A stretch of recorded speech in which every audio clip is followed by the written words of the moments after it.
Hello friends, এগিয়েছিল 2.0 সকলকেই স্বাগত। আর food এসআইকে target করে প্রতিদিনের মতো আজও আমরা দুপুর দুটোই ম্যাথের প্র্যাকটিস সেট নিয়ে চলে এসেছি। তো এখানে বেসিক কোশ্চেন থেকে অ্যাডভান্স লেভেলের সমস্ত কোশ্চেন কিন্তু ধীরে ধীরে আলোচনা করা হবে। তো ডব্লিউবিসিএসসি কী কোশ্চেন এসেছে, কেমন টাইপের কোশ্চেন এসেছে সকলে তোমরা দেখেছি। তো সেটাকেই মাথায় রেখে 2 থেকে 3টি প্র্যাকটিস সেটের বুক কিন্তু অ্যানালিসিস করেই কিন্তু এখানে কোশ্চেনগুলো আমি নিয়ে আসছি। তো শেষ মুহূর্তে সেরা প্রস্তুতি কিন্তু এই প্র্যাকটিস সেটের মাধ্যমেই হতে চলেছে। লাস্ট 2 মাস কিন্তু আমরা শুধুমাত্র প্র্যাকটিস করবো। 50-এ কীভাবে ম্যাক্সিমাম নাম্বার অ্যাটেম্প করবো সেটাকে কিন্তু টার্গেট করা হচ্ছে। তো চ্যানেলে নতুন হলে চ্যানেলকে সাবস্ক্রাইব করে রাখুন আর চ্যানেলের সাথে থাকুন আর এই ভিডিওটা প্রথম থেকে শেষ পর্যন্ত দেখতে থাকুন। তো চলুন শুরু করবো। ফার্স্ট কোশ্চেন কী বলছে দেখে নেব। তার আগে বলবো পিডিএফ কিন্তু দিয়ে দিই, প্রত্যেকটির টেলিগ্রাম চ্যানেলে দেওয়া আছে, এটারও দিয়ে দেবো। যারা এখনও পর্যন্ত যুক্ত হননি যুক্ত হয়ে যান, লিঙ্ক ডিসক্রিপশন বক্সে দেওয়া থাকবে। তো চলুন শুরু করব। তো এখানে ফার্স্ট কোশ্চেন কী বলছে, একজন অসাধু দোকানদার প্রকৃত ওজনের থেকে 20% কম ব্যবহার করে তার জিনিস বিক্রি করে এবং 30% লাভ অর্জন করে। তার মোট লাভের শতাংশ নির্ণয় করুন। তো আগে যদি 100 ইউনিট জিনিস বিক্রি করতো, এখন সেটার পরিমাণটা কমিয়ে 80 করেছে, অর্থাৎ 80 ইউনিট হয়েছে। আর যদি জিনিসটা 100 টাকায় কিনতো, এখন সেটা 130 টাকায় বিক্রি করছে, অর্থাৎ 30% লাভ করছে। তো আগে 100 ইউনিটের জিনিসের দাম 1 টাকা হতো, এখন 80 ইউনিটের জিনিসের দাম কত হচ্ছে? 130/80, আর এখানে 100/100। তাহলে 130/80 করলে কত পাবো? 1.625 পাবো। তাহলে আগে 1 টাকা, এখন 1.625 টাকা। তাহলে লাভ কত হচ্ছে? 1.625 মাইনাস 1, অর্থাৎ 0.625 এত টাকা লাভ হচ্ছে। পার্সেন্টেজ, প্রফিটের পার্সেন্টেজ যদি আমরা নির্ণয় করি, প্রফিট পার্সেন্টেজ যদি নির্ণয় করি, লাভ অর্থাৎ 0.625 বাই আগে কত টাকা বিক্রি করতো? 1 টাকা ইন্টু 100। তাহলে এখান থেকে আমরা কত পাচ্ছি? 62.5%। সঠিক অ্যান্সার 3 নম্বর অপশন হয়ে যাচ্ছে। তো নেক্সট কোশ্চেন চলে যাব। কি বলছে, 24টি কলম বিক্রি করে একজন বিক্রেতা 6টি কলমের বিক্রয় মূল্য ক্ষতি হয়েছে, ক্ষতির শতাংশ নির্ণয় করুন। তো ক্রয় মূল্য বা কস্ট প্রাইস কত হয়ে যাবে? এখানে 24 যোগ 6 হয়ে যাবে 30। কেন 30 হচ্ছে? কারণ 24টি বিক্রি করছে, কেউ 24টি কিনছে এবং যে বিক্রি করছে অর্থাৎ বিক্রেতার 6টি কলম লস হচ্ছে। তবে টোটাল কটি কলম তার কাছে থাকতে হবে? টোটাল তো 30টি কলম থাকতে হবে, কারণ 6টি কলম লস হয়ে যাচ্ছে, তবেই তো সে 24টি বিক্রি করতে পারবে। তাহলে এটার কস্ট প্রাইস বা ক্রয় মূল্য কত? 30।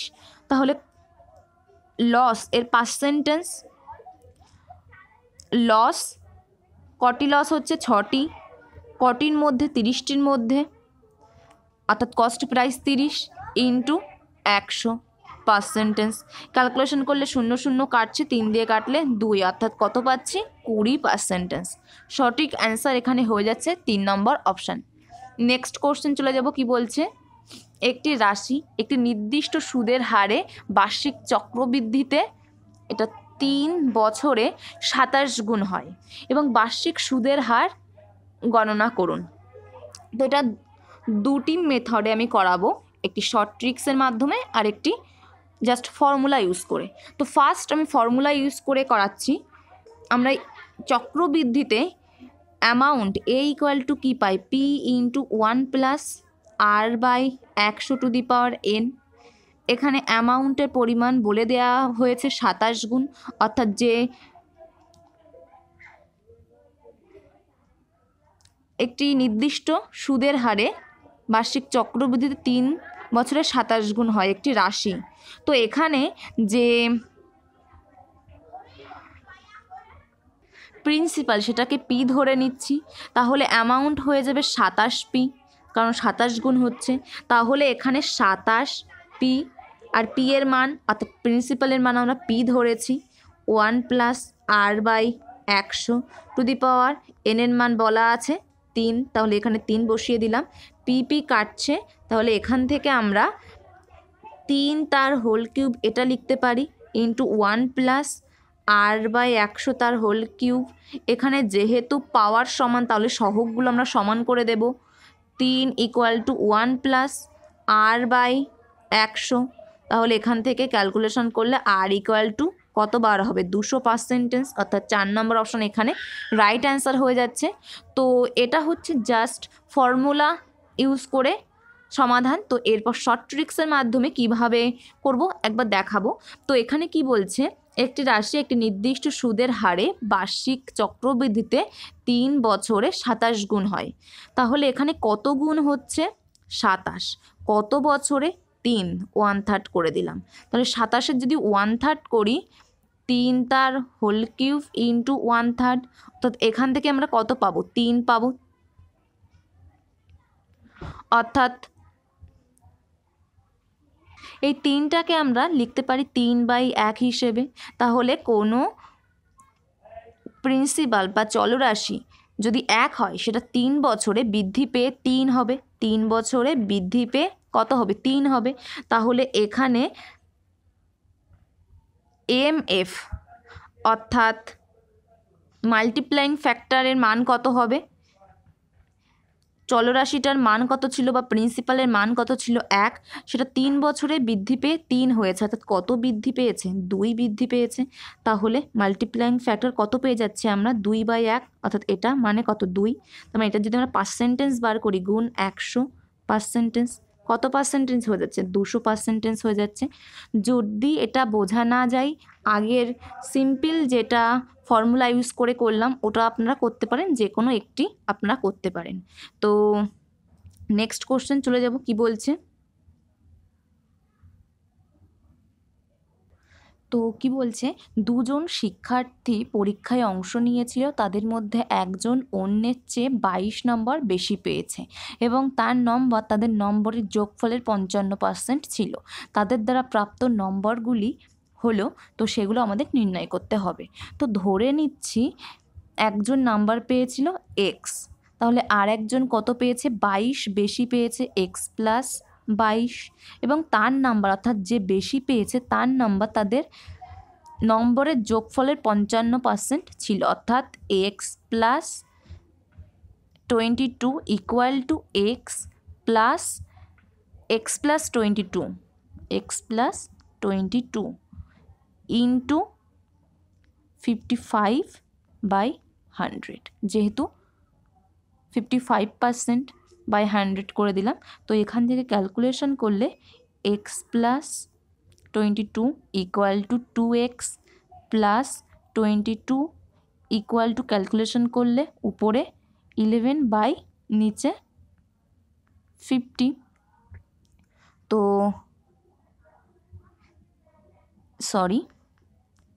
20।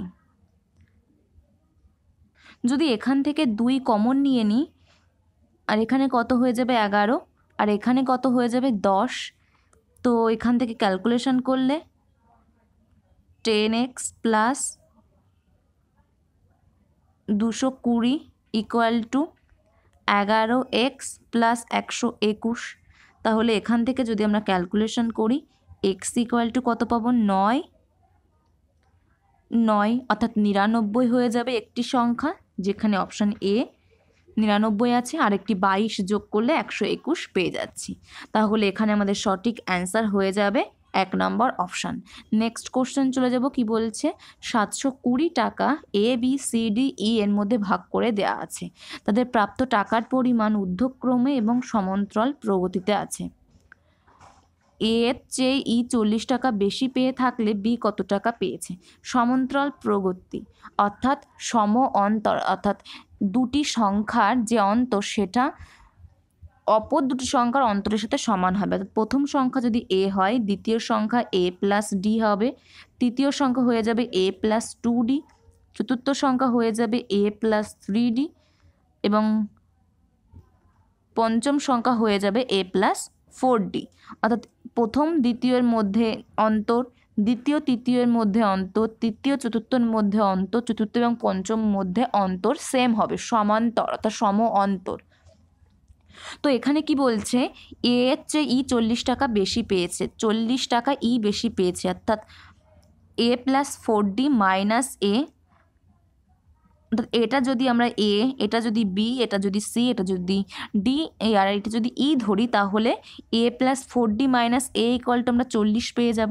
তাহলে এখান থেকে ডি ইকুয়াল টু কত পাচ্ছি, 40 দিয়ে ক্যালকুলেশন করলে 4-এর 10 পেয়ে যাচ্ছে। অর্থাৎ এদের মধ্যে যে সাধারণ অন্তর সেটা আমরা 10 পেয়ে যাচ্ছি।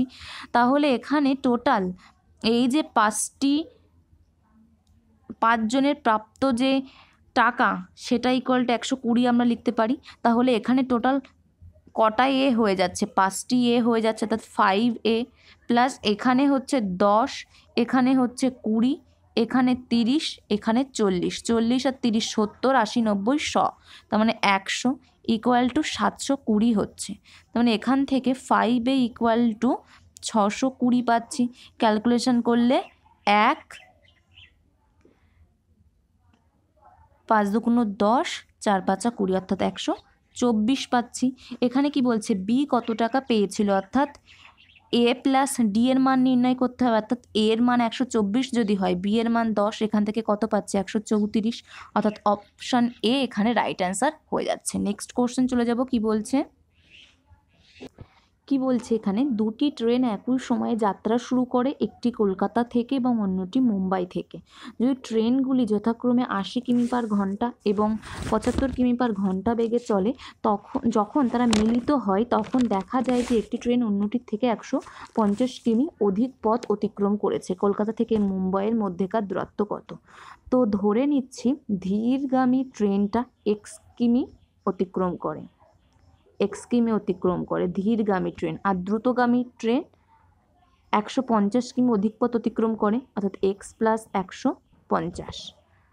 তাহলে এখান থেকে আমাদের যে টাইম সেটা সমান করে দেব x/75 equal to x plus 150/80। এটা যদি আমরা ক্যালকুলেশন করি, এটা 15 আর এটা 16, তাহলে এখান থেকে 16x equal to 15x plus 2250, 15-র সাথে 150 গুণ করলে এখান থেকে x ইকুয়াল টু আমরা পেয়ে যাচ্ছি 2250। তাহলে x ইকুয়াল টু যদি এত হয় আর x প্লাস 150 ইকুয়াল টু কত হয়ে যাবে, 2400 হয়ে যাবে।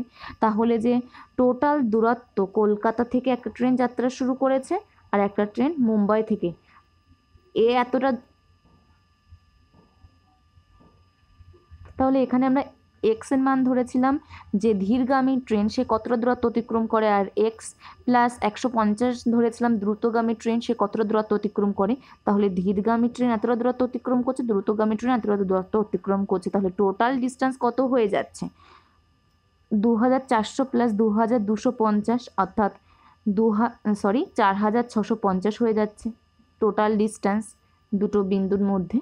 তো ভিডিওগুলো বারবার পজ করতে হচ্ছে, বাড়িতে কয়েকজন এসেছে যে কারণে বারবার ডিস্টার্ব হচ্ছে, তো বারবার ভিডিওটা পজ করতে হচ্ছে, তো তার জন্য আমি খুবই দুঃখিত, sorry.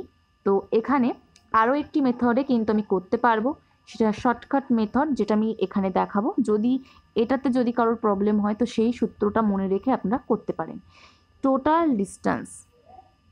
Total distance equal to দূরত্বের মধ্যে পার্থক্য। দূরত্বের মধ্যে পার্থক্য আমি লিখে দিচ্ছি, দূরত্বের মধ্যে পার্থক্য ইন্টু গতিবেগের সমষ্টি। গতিবেগের সমষ্টি হাত দিয়ে লিখছি, ফোনের উপরে খুবই বাজে লেখা হচ্ছে, বাই গতিবেগের পার্থক্য।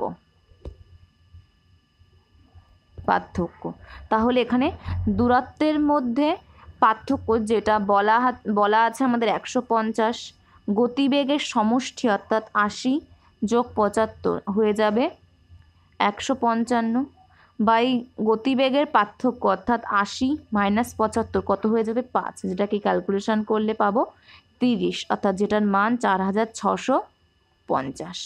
তো সেম 2 নম্বর অপশান এখানে রাইট অ্যান্সার হয়ে যাচ্ছে। নেক্সট কোশ্চেন চলে যাব। কি বলছে, 45 জন শিক্ষার্থীর একটি ক্লাসে 40% মেয়ে, বাকিরা ছেলে। তাহলে মেয়ে কতজন সেটা বার করে নেব। 45 ইন্টু 40/100, 0 0 কাটছে 2, 5, 5 নং 45, অর্থাৎ 18 জন মেয়ে, বাকিরা ছেলে, অর্থাৎ বয়েজ কতজন, এটা হচ্ছে গার্লস। 45 মাইনাস 18, 27 জন।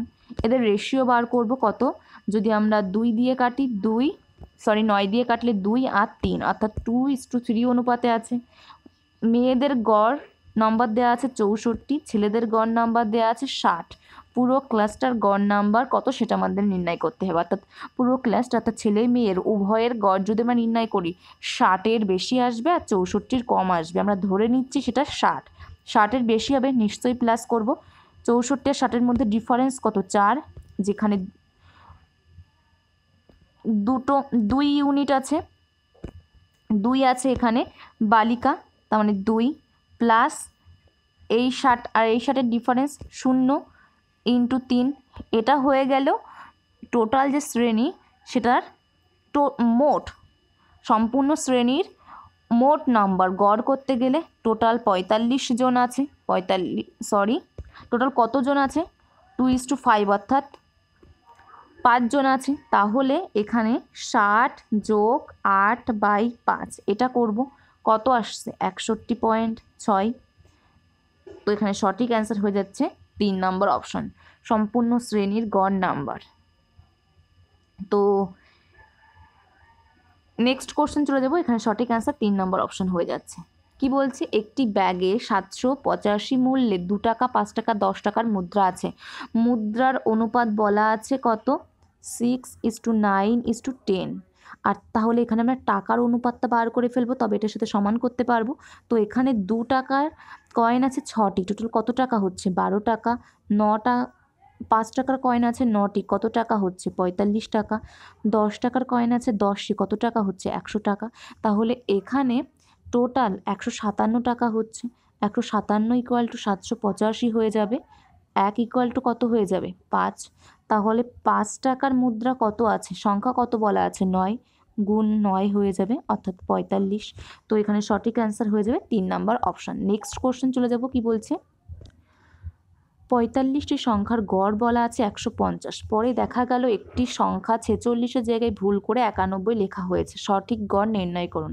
তো এখানে ভুল করে এক্সট্রা কত লেখা হয়েছে, 91 মাইনাস 46, অর্থাৎ এক্সট্রা লেখা হয়েছে 45।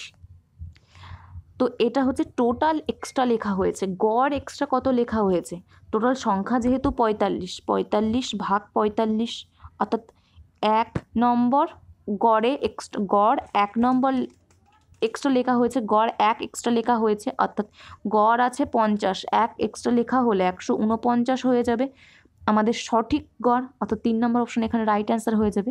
নেক্সট কোশ্চেন চলে যাব, কি বলছে, একটু তাড়াতাড়ি করাতে হচ্ছে কারণ প্রচণ্ড ডিস্টার্ব হচ্ছে, তো সেই কারণেই। 4টি ঘন্টা প্রথমে একসাথে বাজে এবং তারপরে 12 সেকেন্ড, 15 সেকেন্ড, 20 সেকেন্ড এবং 30 সেকেন্ডের ব্যবধানে বাজে। 8 ঘন্টায় তারা একসাথে কতবার বাজবে। তো 12, 15, 20 আর 30-এর আমরা এলসিএম বার করব, যেটা এলসিএম আসবে 60। আপনারা করে দেখবেন। তো 8 ঘন্টা মানে কত সেকেন্ড, 3600 দিয়ে গুণ করব, 28,800 সেকেন্ড। তাহলে ঘন্টা বাজার সংখ্যা 28,800 ভাগ 60, অর্থাৎ 480। প্রথমে একবার বাজবে 4টি ঘন্টা, তারপর 8 ঘন্টায় বাজবে 480 বার। তাহলে টোটাল কত হচ্ছে, এই 1 আমরা যোগ করে দেব, তাহলে টোটাল হচ্ছে 481 বার। তো 1 নম্বর অপশানই কিন্তু এখানে রাইট অ্যান্সার হয়ে যাবে। এই একটা কিন্তু যোগ করতে আপনারা ভুলবেন না, যদি যোগ না করেন তবে কিন্তু আপনাদের অ্যান্সার রং হয়ে যাবে। তো নেক্সট কোশ্চেন চলে যাব, কি বলছে, একটি সংখ্যা 2টি অঙ্ক নিয়ে গঠিত যার যোগফল 8। সংখ্যাটির সাথে 18 যোগ করা হলে অঙ্কগুলি বিপরীত হয়ে যায়, সংখ্যাটি সমান। অর্থাৎ সংখ্যাটির সাথে যদি আমরা যে সংখ্যা সেটার সাথে যদি 18 যোগ করি, যদি XY সংখ্যা হয় তাহলে বিপরীত হয়ে যাবে, YX হয়ে যাবে। তো আমরা এখানে এই যে প্রথম যে কন্ডিশন সেটা না ধরেই কিন্তু আমরা অপশান দেখেই এটার ক্যালকুলেশন বা আমরা সমাধান বার করে ফেলতে পারি। কিভাবে, এটা যোগ করে দেখব, 26-এর সাথে 18 যোগ করলে কত হচ্ছে 44, এখানে 62 হচ্ছে না, তার মানে এটা আমাদের অ্যান্সার হবে না। 35 সাথে 18 যোগ করলে কত হচ্ছে?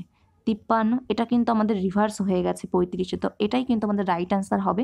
তবু আমরা চেক করব বাকি দুটো অপশান। 53 সাথে 18 যোগ করলে 71 হচ্ছে, 35 হচ্ছে না, তার মানে এটা আমাদের হবে না। 62 সাথে 18 যোগ করলে 80 হচ্ছে, 26 হচ্ছে না, তার মানে এটাও আমাদের অ্যান্সার হবে না। অ্যান্সার হয়ে যাবে 2 নম্বর অপশান। নেক্সট কোশ্চেন চলে যাব। এটাও কিন্তু আরেকটা মেথডে করা যায়, 10x + y একক স্থানের অঙ্ক, দশম স্থানের অঙ্ক ধরে। তো এখানে কোশ্চেন কি বলছে? রিলায়েন্স সংস্থায় সকল কর্মীর গড় বেতন 15,000